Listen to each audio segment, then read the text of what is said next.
Witness stands right over here, sir. Just have a seat, make yourself comfortable. Adjust the microphone. Speak up so everyone can hear you, please. Would you tell us your name? My name is Arnulfo Reyes. And what do you do for a living, sir? I was a teacher. You were a teacher? Yes. Are you now? No. And when was the last day that you taught? May 24th, 2022. And where did you teach? At Robb Elementary. And is that in Uvalde County, Texas? Yes, sir. Who did you teach? In general terms, what grade level? It was a self-contained fourth grade classroom. A self-contained fourth grade classroom? What does that mean? That means that I taught all subjects: math, reading, social studies, science. You taught all of the classes? All subjects, yes. Okay. And what age group did you teach? Throughout my whole career, or just? Just this year, May 24, 2020. It was fourth grade. And how old are those youngsters? They're 9 at the beginning of the year, and then some turned 10. Okay. How long had you been a teacher before this day? 17 years. Okay. And was your room was what number? Room 111. And was it adjoined in another room? Yes, it was joined to another room. Yes. And what room did it adjoin? 112. And were there teachers in that room also? Yes. And who were those teachers? Those teachers were Irma Garcia and Eva Mireles. Okay.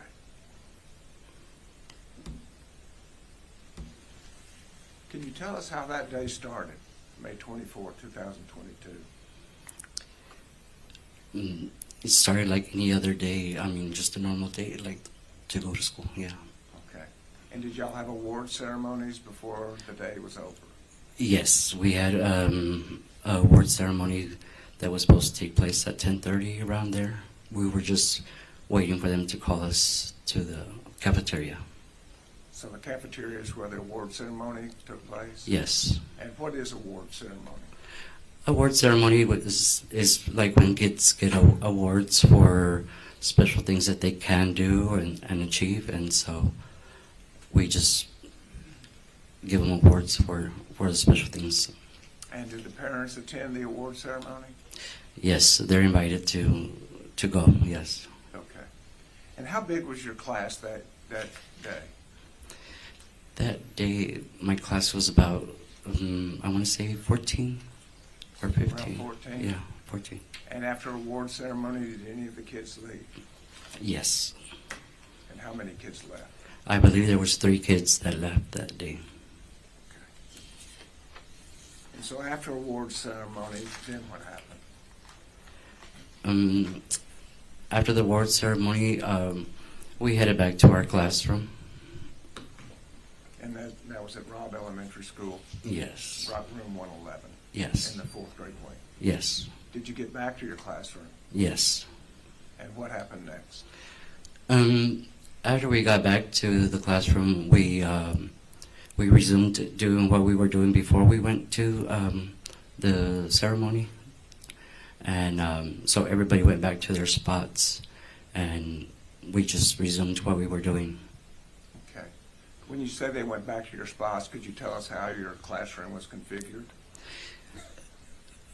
Well, we were watching a movie, so like most of the desks were gathered together, kind of in the, I would say, in the middle of the classroom, and they were, the kids were on the other side of that, and they were watching the movie on the big TV that we have. And were the lights on or off because of the movie? They were off. They were off? Yes. And what were you doing during this time? I was behind my desk and entering grades into the computer, and doing things that need to be done before the year's over. And where was your desk in the room? It was in a corner. It's in a corner by a long table. By a long table? Yeah. Okay. We've seen photographs of room 111. Mm-hmm. Was it the corner where the doorway was? the entry to the doorway? Yes, on that same side of the door. And was it close to the closet? No, Where no. was it from the closet? Diagonally across from. Diagonal across to the opposite corner. Yes, That's where your desk was? yes, And that's where you were sitting? yes. And then what happened? We were there, you know, I was doing my thing and the kids were watching the movie, and I heard a noise, but it was kind of far, but it was still loud.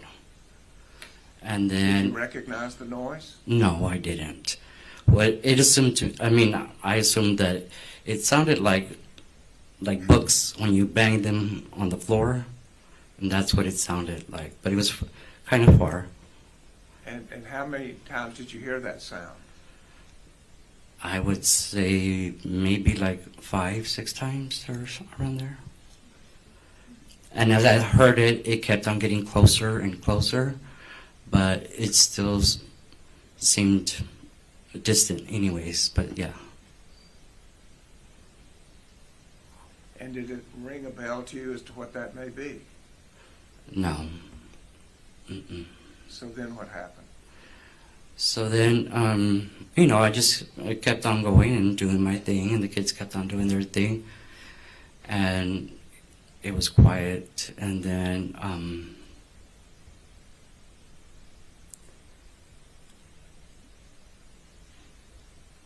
as we were there, they started again, the loud sounds and more constant, and they were just very close now. Very close, what do you mean? Like really loud, really closer.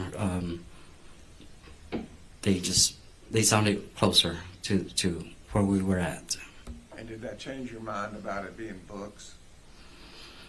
Yeah, it took me a while to process that, just because it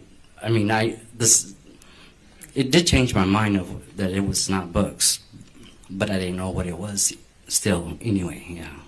Okay. So then what happened? The sounds got louder, like I said, and I was still sitting there behind my desk and trying to comprehend what was going on. And then, for some reason, I looked at the wall that's across from me, which would be facing room 112. And then there was just a lot more. And then I saw like pieces of the wall, or some objects falling. Not too sure if it was sheetrock or what it was, but something was falling off the wall. And at that same time, I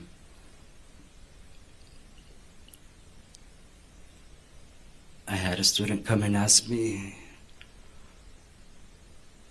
what's going on? And what did you say?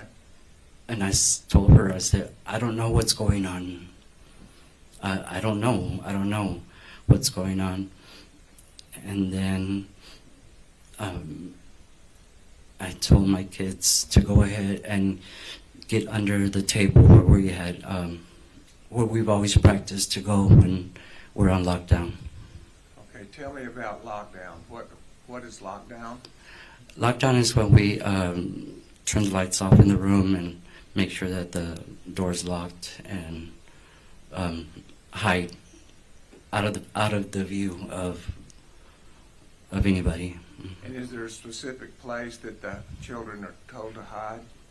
Yes, we have a long table that would be like on this side, and so they would hide under that long table. And had y'all trained on that? Yes, always. And so when you told the children it was a lockdown hide, what did they do? They all went under that table.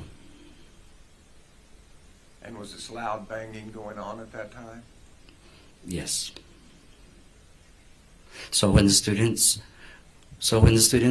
were going under the table, and I got off from my desk area, and was going around to hide from view, that is when I looked at my door, and that's where I saw him.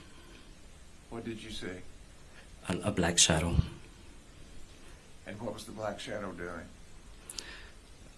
The black shadow was holding a gun, and I know that he was holding a gun because I just saw the fire come out of the gun. And were you sitting or standing at the time? Standing. And what did you do? Well, he shot at me. He hit me in my arm. Can you show us where he hit you? He hit right here. Okay. So he hit me on my arm, and that's when I fell to the ground. And then after I fell to the ground, he came around and he shot the kids.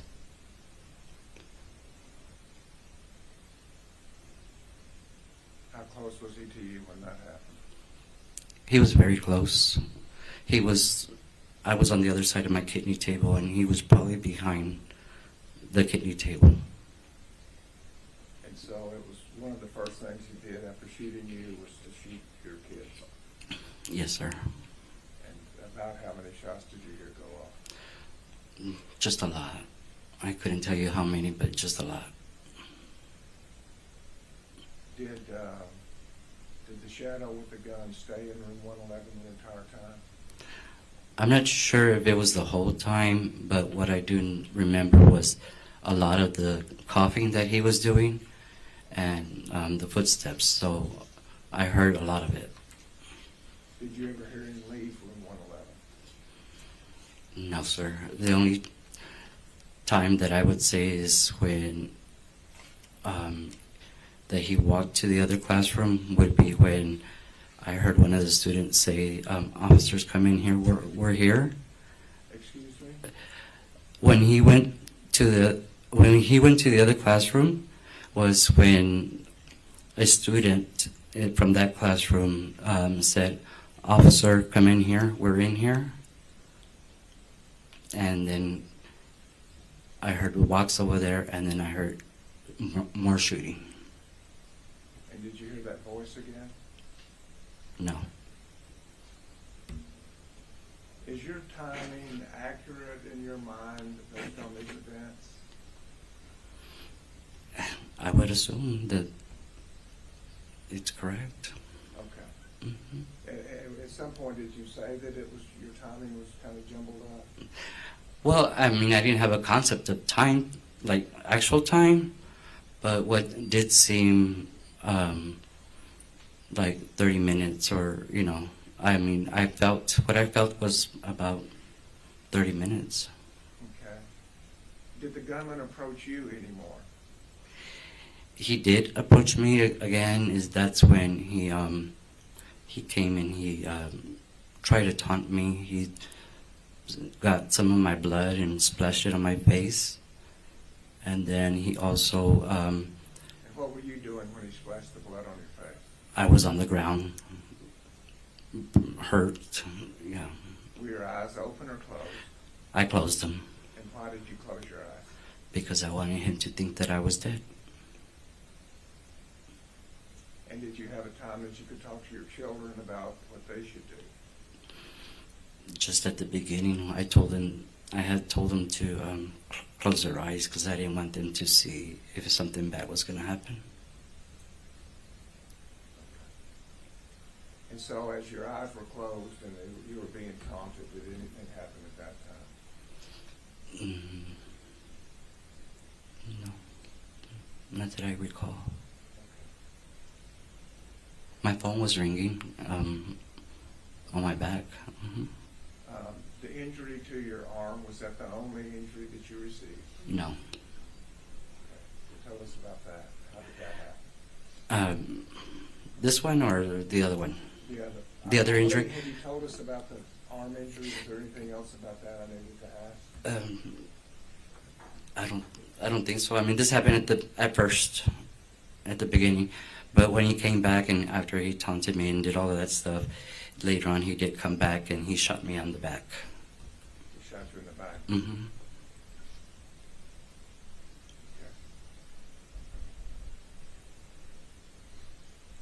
And am I correct, you're not sure how long all this took place? I'm not sure how long. I just know it felt like forever. And how did you finally leave room 111? I was dragged out. Okay. Were you then alert when the breach happened, when the police officers came in? Yes. Can you tell us about that? So when, as I was laying there, I heard like the door open, and then I heard little clanking of the desks, the metal. And that's when I told myself, they're coming in, anything can happen. And pretty much prayed, and I just, I gave myself to the Lord and just closed my eyes real tight and just waited for everything to be over. And what did you hear? Well, after the clanging of the desks, I just heard gunfire, just a lot of it. And after the gunfire, what happened next? What I assumed was a border patrol, because I think I read it somewhere on his clothing. He had said, "Get up if you can get up, or talk if you can talk." And that's when I spoke and I said, I'm here, I'm alive. And after you spoke and said you're here, you're alive, what happened? He turned me over on my back, and he got me from the pant leg of my pants, and he dragged me out of my classroom. And where did you go? I ended up in the hallway, like next to the kids' bathroom, and that's where I was with the first EMT that started a tourniquet on me. So all the way down that to the north T section and then toward the east door? Yes. That's where they worked on you? Yes.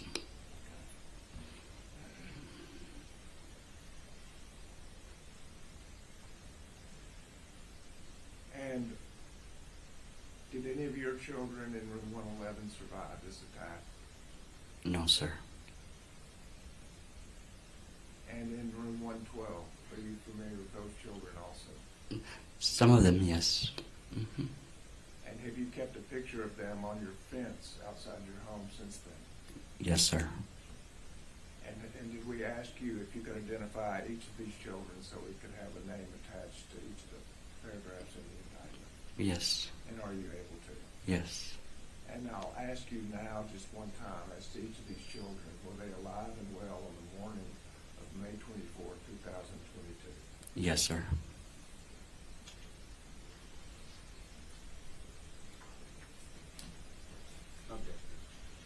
It's admitted. You may publish. Thank you, Your Honor. Starting with Exhibit 884, and if I'll ask you to tell us if these children were in your room or in room 112 and whether or not they survived. Okay? Okay. Starting with Exhibit 884, do you recognize that person? Yes, I do. Who is that? That's Josiah Garcia. And whose class was he in? He was in my class. Did he survive? No. 885. Rogelio Torres, he was in my classroom, Did he survive? and he did not survive. I'm going to ask you about each one, so if you just say that, if not. State's Exhibit 886. Alicia Ramirez, and she was in room 112. She did not survive. State's Exhibit 887. Neve Bravo, she was in my classroom, and she did not survive. State's Exhibit 888. Miranda Mathis, and she was in the next classroom, and she did not survive. State's Exhibit 889. Eliana Torres, and she was in my classroom, and she did not survive. 890. Leila Salazar, she was in my classroom and she did not survive. 891. Annabelle Rodriguez, she was in my classroom and she did not survive. 892. Jace Lebanos, he was in my classroom and he did not survive. 893. Eliana Garcia, and she was in room 112, she did not survive. Exhibit 894. Tess Mata, and she was in the next classroom and she did not survive. 895. Maite Rodriguez, she was in the next classroom and she did not survive. 896. Jayla Silguero, she was in the next classroom and she did not survive. 897. Amory Jo Garza, she was in the next classroom and she did not survive. 898. McKenna Elrod, she was in the next classroom and she did not survive. 900. Alexandria Rubio, she was in my classroom and she did not survive. 902. Jacqueline Cáceres, she was in my classroom and she did not survive. 903. Jose Flores, he was in my classroom and he did not survive. 904. Xavier Lopez, he was in my classroom and he did not survive.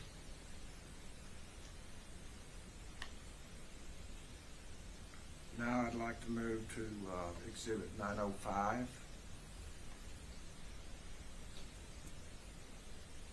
AJ Martinez, he was in the next classroom and he's a survivor. And Stakes Exhibit 906. Gilberto Mata, he was in the next classroom and he's a survivor. Exhibit 907. Jordan Olivares was in the next classroom and he's a survivor. Exhibit 908. Kendall Olivares, she was in the next room and she's a survivor. 909. Maya Zamora, she was in the next classroom and she's a survivor. 910. Mia Cerrillo, she was in the next classroom and she's a survivor. 911. Noah Orona, he was in the next classroom and he's a survivor. 912. Samuel Salinas, he was in the next classroom and he's a survivor. 913.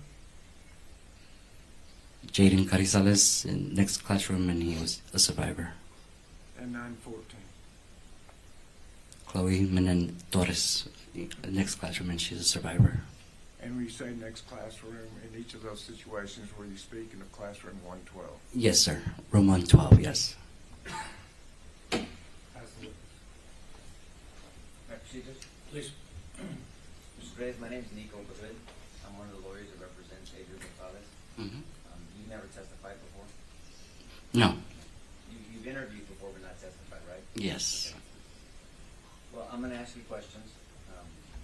And there's no guideline on how to ask questions about pure evil. But I'm going to try, okay? And it's not evil that you committed. And it's not evil that Adrian committed. But I have to ask you questions about that incident, okay? And so if you need to stop me or we go as slow as you want to, but I need your permission because I have to ask you specific questions, okay? Okay. I mean, the jury's already given us permission, but I want to be respectful to you too, okay? Yes. Okay. We're going to kind of compartmentalize it. I know the government went over what happened that day and broke it down. And we've all seen the heart-wrenching video. I want to start with lockdowns, like what lockdowns meant to you, to the school, to the community. You would agree that lockdowns were usually tied to bailouts, right? Yes. And the jury's heard about it, but you're an individual witness, and so bailouts dealt with someone who allegedly was here illegally and they're trying to evade capture of police, and they will bail out, that's where the term comes from, their vehicle, to get away from police. Yes. You would agree that the lockdowns in your community were not focused on active shooters? they weren't focused Yeah, on shooters. The lockdowns were mainly correlated to bailouts, not active shooters, is my point. No, I think it applies to all. Like it applies to bailouts and active shooters. The training does, yes, sir. But I'm Yes. just talking about the perception in the community it's associated to bailouts, is my point. I would say so. Yes. Mhm. And so the lockdown rules, I believe you testified, and this is how you were trained: lights off, get under the table and hide, right? Yes. But there's another critical point of the protocol, right? Of the lockdown. I guess to make sure that we're out of view and make sure that the doors are locked. Yeah, and that's the part I wanted to focus on. Okay. Because the safety aspect of a lockdown procedure is the locks on the door, right? Yes. The other part of the lockdown procedure is to hopefully not be noticed by, if there was an active shooter, they're looking around, and if someone is hidden and in a corner and lights are off, they may think that no one's in there and they'll keep going.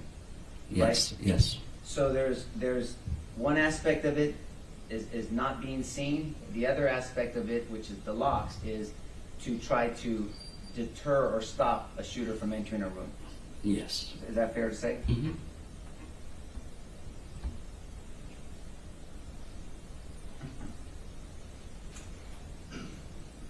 And the school had rules on locks, correct? Yes. And the rule was that the doors were to be locked at all times. Yes. And the rule was no exceptions. Right? Yes. But there was a culture in the school where, and because of resources, that there weren't enough keys to go around to substitute teachers, that there was a magnet system used at the school. Right? That depended on the teacher, I guess. Yeah. But it was known, right? It was known that magnets were used to wedge in between the door and the frame so it would not click, and then someone wouldn't have to get up every time to open the door with a key, right? Yes. And this is not your decision, but it's not like other schools that have like a key fob where they can just click it and then put it back in and easy access, and it can lock easily as well, right? Yes. Teachers actually had a key. Yes. And so it wasn't an official system supported by the administration, but it was a system that many, many teachers used, that magnet system, right? I've seen it not only in our district, but I've seen it in other districts as well. Yes, sir. And then that's what I mean. This was more of a culture of the whole school district, that for whatever reason these magnets were used, right? And yes. And is it fair to say that the administration discouraged them but did not ban them? I would say so. I mean, there wasn't a feeling that said if you use a magnet system, you're going to be fired. It wasn't like that from the No. administration. No. So the administration kind of, and I don't, if you don't agree, then don't agree with me, but kind of looked the other way. Don't use the magnet system, but knew that people were using the magnet system. Is that a fair overall statement? I mean, I would assume that she knew. I mean, Well, you're talking about Ms. Gutierrez, the principal, but I'm just talking about the whole district, right? yeah, I guess, yeah.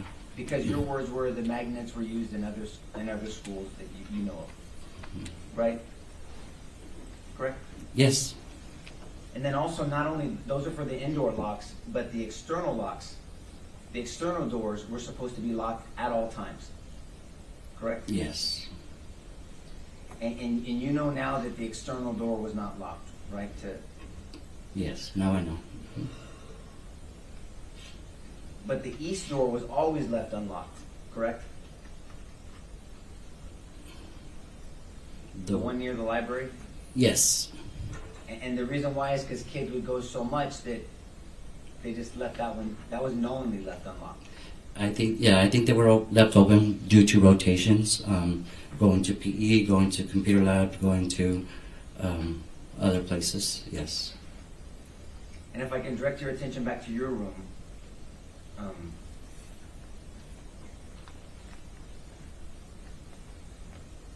you had a front door to 111, but then there was also a door in between you and 112.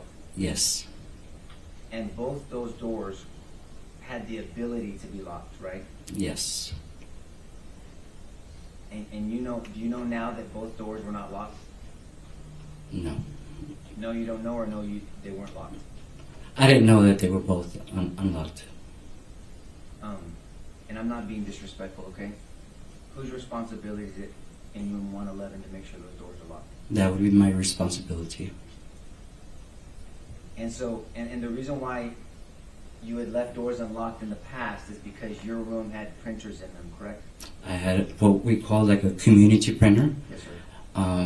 And not necessarily leave the door unlocked. Sometimes it just didn't latch. Well, that's a different issue, right? So, Yeah. so there's we'll talk about the latching issue in a second, and you reporting that to the school. But on the community printer, there was actually people would come into your classroom 2 to 3 times a day.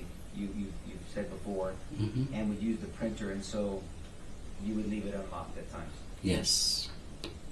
But at times you had a student, I think it was Rogelio, that Yes. you had appointed. So whenever you did leave it unlocked, he would get up to open the door for the printing and when someone needed to come in. Yes. But at other times you would leave it unlocked just because it was a distraction, I think, an inconvenience, I believe you said in the past. Yeah, it was sometimes an inconvenience, but I mean, I wouldn't leave it open all the time. Unlocked all the time, I mean. I understand. But on this day, the doors between 111 and 112 were unlocked, right? I believe that one was unlocked just because Miss Mireles, who was the special ed teacher on that side, she always came in through there to get something printed. So yeah. But the rule still said that the doors had to be locked, right? Yeah, I guess, yeah. Mm.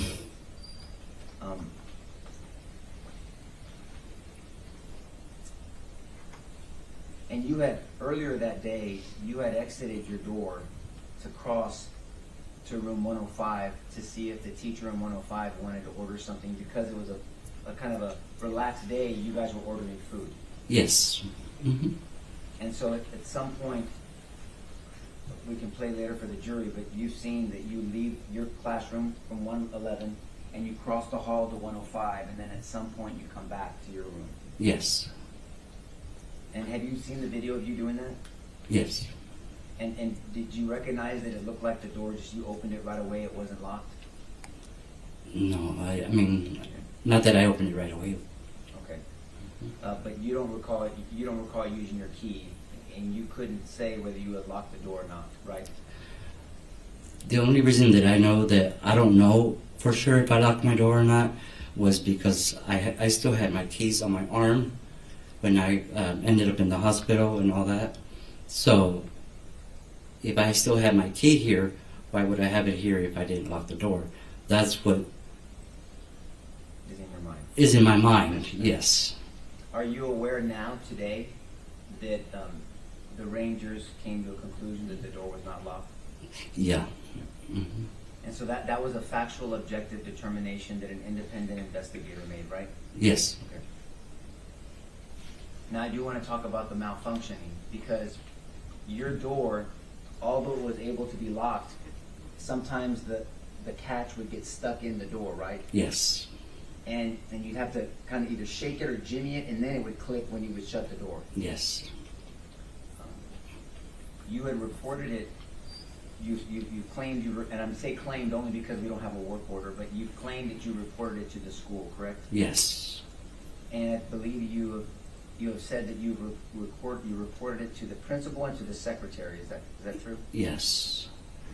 But there's not an official work order. We cannot, the government or us, we can't get our hands on a work order where you're requesting for them to fix that malfunction, right? Yes, but I think that the school police department should have a record of that. If they did walkthroughs, how come they didn't report it? Okay, well, you're asking a question, and I can try to answer that. You guys didn't have a police officer assigned to your school, right?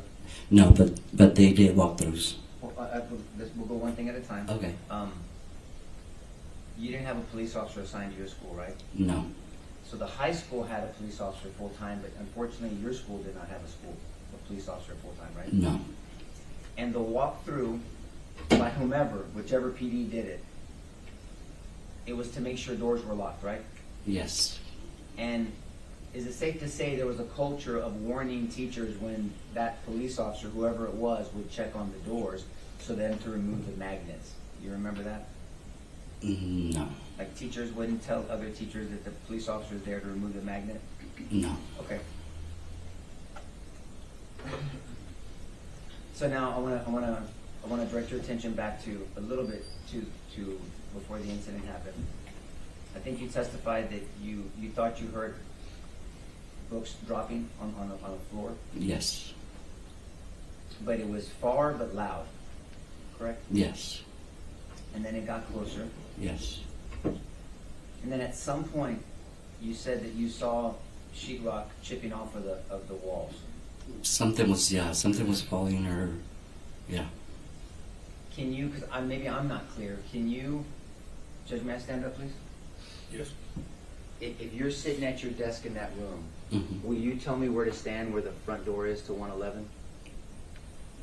On this side. Tell me when to stop. Right there. Okay. Right there. And I don't mean to start. That's fine. And is this the distance you were sitting as well? I mean, your desk from the door? No, I would say it's probably where that gentleman's right there. This gentleman here? Yes. Right there. Right there. Do you know the measurements of your schoolroom, of your classroom? No, but I would say it's probably like 30 feet by 20 feet or something like that. Okay. And then when you saw, because I have to ask, when you saw things chipping and you made a decision ultimately to have the children hide, it was because you were worried that maybe they were in danger? Yes. In past lockdowns, would you go lock the door in past lockdowns? Well, I would have gone to go check the door, yes. And as these sounds got louder and louder, but in this incident, for whatever reason, and I'm not going to try to push you to try to remember why, you didn't go check the door to see if it was locked, right? No, because I was confused of what the noise was. I didn't know it was a gun at the time. And again, I have to ask this question. In the lockdown training, you're not taught to figure out what the danger may be. Once you make a decision to do a lockdown, one of the responsibilities is to immediately lock the door, right? Yes, but we weren't told like how we had practiced before. So when we would go into lockdown, it would usually come out on the intercom, or we had the Raptor system, which we never really used. So I wasn't too sure if we were on the lockdown or not. Okay, let's break that down, because Okay. you said two things. You said intercom and you said Raptor system. Mm-hmm. So everybody knows what an intercom is. We're going to hear about how the school used it, but let's explain what the Raptor system is. The Raptor system is an app that you have on your phone. So whenever there's something that's happening bad, it should come up on your phone and let you know that you're on a lockdown or something, or whatever's, the problem. But if a teacher doesn't have their phone with them, then they can't get that part of the notification, right? That's correct, yes. Did you get a Raptor system notification? No, sir. Did you have your phone with you? Yes. Because you were receiving text messages and calls after you were shot, Which is surprising to me because I never got text messages during the school year. But so for sure, nobody was using the Raptor system to warn of this incident, correct? You didn't get a warning from your phone. I didn't get a warning on my phone. I don't know if anybody else did. Right. Now, I'm focused on you. Mm-hmm. And then the intercom system. In the past, how would the intercom system be used? Well, she would come on there and say, okay, we're on lockdown. And so we would do what we needed to do. And she is the principal? Yes. But in your training, a teacher doesn't have to wait for the principal to go on lockdown. They can make an independent decision themselves. Do you agree with that? I guess, yeah, you could. Well, I'm just gonna respectfully push you on this a little bit. But no, but the training specifically said that you didn't, because if a teacher or a principal doesn't act or is not notified of an incident on the west side of a school, they would know, so a teacher can take responsibility in their own hands and call for a lockdown with their students, right? So I'm guessing that you're assuming that I knew that that was a gun? Because I didn't make the correlation that the noise was coming from a gun until the gun was actually in my classroom. So the noise and the gun, I could not actually tell that we were in danger. It was just a loud noise and it was just banging. So if you're... I'm trying not to assume anything, that's why I'm asking questions, okay? Okay. And I'm really not trying to blame you or do anything disrespectful, I just have to ask these questions, okay? Okay. At some point, because we saw in the video, Amy Marin was yelling with another teacher down the hall, Mm-hmm. correct? Mm-hmm. And you have to say yes, just because Yes. she's typing down. I'm It's sorry. okay, it's just for the court reporter. And you did not hear Amy yelling? I did not hear Amy yell, no. Did the teachers in 112, what were they doing during this time? I'm not sure. I think that they were watching a movie as well. But at some point, you have stated that they were trying to lock their door. You believe that they were locking their door. I never stated that. Have you ever spoken before to grand jury? Yes.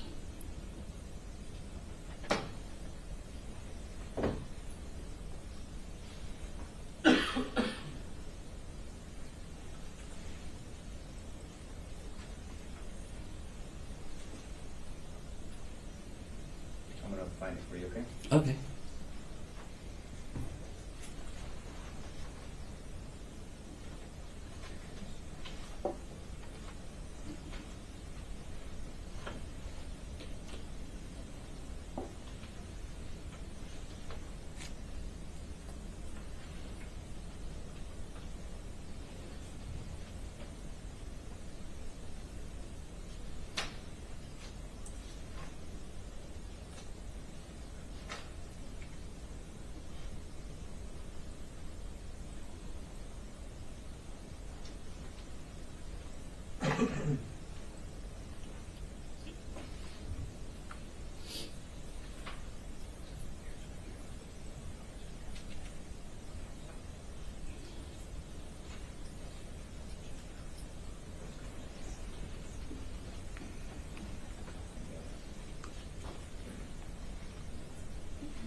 Trish, are you staying in town? You staying in town? Yes. Okay. Tell you what, folks, we're gonna go, if he's not trying to drive back to Uvalde tonight, we're gonna go ahead and break for, Judge, can I just make this last point before we take a break? I found it. if you found it. Yeah, I did, Judge. Sorry about that. I had written down the wrong number. And during the grand jury, you were under oath like you are today? Yes. And you answered questions honestly, may I approach? Yeah.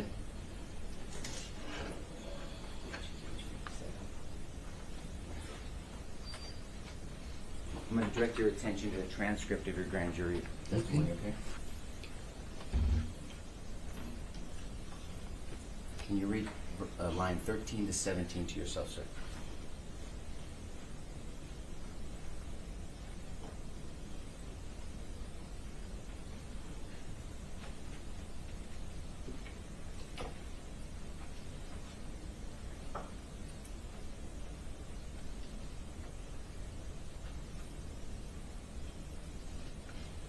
Did you read it? Mm-hmm. So as I said again, you testified before, because you were asked a question, did either of the teachers in room 112 come to your room and say, hey, I just got the Raptor? Your answer, no. Lock your door? I believe they were trying to lock their door. Do you remember saying that now? Yes. Okay.